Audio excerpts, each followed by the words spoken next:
You know the scenes from Puerto Rico, you know how devastated they've been, but imagine being in a hospital on an island that doesn't have any power. How about if your loved ones are there? Well, we do have some hope, some good news tonight for some of those patients. Dozens of them have just been transported here to Dobbins Air Force Base. And joining us right now, Ryan Kruger, who was just at Dobbins when all this is taking place.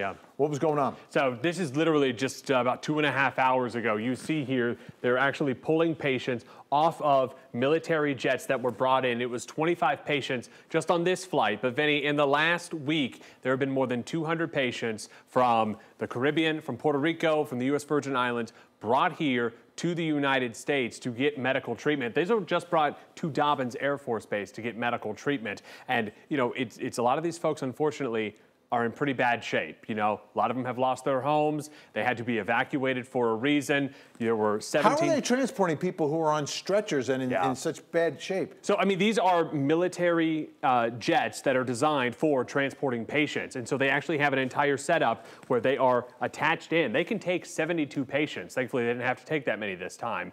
And they put them on these planes. Right now, you see in this video, once they get off the planes, they start triaging them. Okay. Do you have to go to a hospital right away? One person did. One person had to be taken by an ambulance. The rest of them, you know, maybe they just need dialysis. Maybe they just need a good solid power supply and maybe an attendant nearby, and they can stay the night in a hotel. So we spoke with some of the medical personnel there on scene who talked about what it's been like these last few days, how it's been very chaotic. Here's what they said.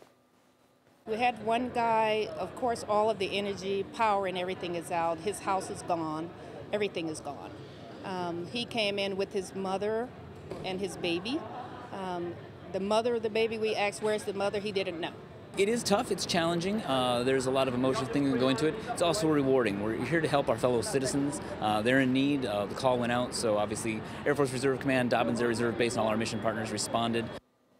Yeah, as you said, they all answered the call for help, but it all went out. All right, good news. Thanks so much, Ryan. Appreciate absolutely. it. All right, coming up, we're also going to talk about the comparison that's taking place right now online, the discussion comparing what's happening in Puerto Rico to Katrina. Is that a fair response? Natisha Lance is going to break down some of the numbers for us tonight.